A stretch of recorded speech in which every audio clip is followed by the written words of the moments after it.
सर्दियां आते ही अपने साथ बहुत ज्यादा जॉइंट्स के मसाइल भी लेकर आती हैं, खास करके उन लोगों के लिए जिन्हें पहले से ही आर्थराइटिस है या जिनकी एज 50 अबव हो चुकी है, या वो वाली खवातीन जिन्हें मेनोपॉज का सामना करना पड़ रहा है। उनको बहुत ज्यादा जॉइंट पेन और इन्फ्लेमेशन का मसला आता है। तो आज हम बात करेंगे उन तमाम फूड्स के बारे में जिनको इस्तेमाल करते हुए आप इन जॉइंट्स पेन से बच सकते हैं और इन्फ्लेमेशन को कम कर सकते हैं। हेलो एंड अस्सलाम वालेकुम, this is clinical dietitian Zartasha Khalid. मैं भी करंटली दिलावर हुसैन फाउंडेशन और नूर हॉस्पिटल में प्रैक्टिस कर रही हूँ। अब हम बात करने लगे हैं उन तमाम फूड्स के बारे में जिनको आप इस्तेमाल करके इन्फ्लेमेशन को प्रिवेंट या क्योर कर सकते हैं। तो नंबर 1 पे हम बात करेंगे फिश के अंदर, क्योंकि फिश हमारे पास बहुत अच्छा सोर्स है ओमेगा 3 फैटी एसिड्स का, जो हमें जॉइंट पेन में रिलीफ प्रोवाइड करते हैं और इन्फ्लेमेशन को प्रिवेंट करते हैं। अब बात करते हैं उन लोगों के बारे में जो कि वेजिटेरियन हैं और जो किसी भी किस्म का मीट या फिश का इस्तेमाल नहीं कर सकते।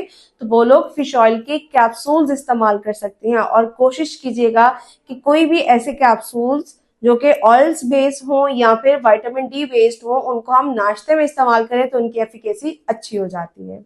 इसके बाद हमारे पास आती है टर्मरिक यानी हल्दी। हल्दी के अंदर जो है कर्क्यूमिन पाया जाता है, जो जॉइंट पेन को प्रिवेंट करने में, क्योर करने में और इन्फ्लेमेशन को रोकने में बहुत इफेक्टिव रोल प्ले करता है। हल्दी को हम खानों में डालकर इस्तेमाल कर सकते हैं, इसकी कैप्सूल्स इस्तेमाल किए जा सकते हैं या फिर इसको दूध के साथ इस्तेमाल किया जा सकता है।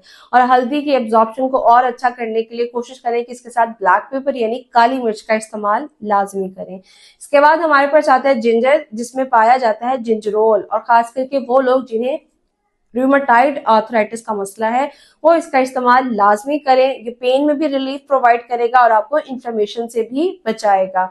आप जिंजर टी बना के इस्तेमाल कर सकते हैं, जिंजर को अपने खानों में इस्तेमाल कर सकते हैं या फिर सिंपली च्यू करके भी इस्तेमाल किया जा सकता है। इसके बाद हमारे पास आती हैं ग्रीन लीफी वेजिटेबल्स, और जैसा कि हम सब जानते हैं और मैंने अपनी प्रीवियस वीडियोस में भी ग्रीन लीफी वेजिटेबल्स पे प्रॉपर डिटेल्ड कॉन्वर्सेशन की है। अगर आप चाहें तो आप उसको भी चेक कर सकते हैं। लेकिन ग्रीन लीफी वेजिटेबल्स हमारे पास बहुत ज्यादा अच्छा सोर्स है एंटीऑक्सीडेंट्स का, विटामिन के का बहुत अच्छा सोर्स है, जो आपकी जॉइंट पेन को प्रिवेंट करने के लिए और खास करके वो लोग जिन्हें मेनोपॉज हो चुका हुआ है उनकी जॉइंट हेल्थ को मेंटेन करने में बहुत ज्यादा सपोर्टिव रोल प्ले करती हैं। इसके बाद हमारे पास जो बहुत अच्छा सोर्स है ओमेगा 3 फैटी एसिड्स का, ओमेगा 6 फैटी एसिड्स का, which is nuts and seeds.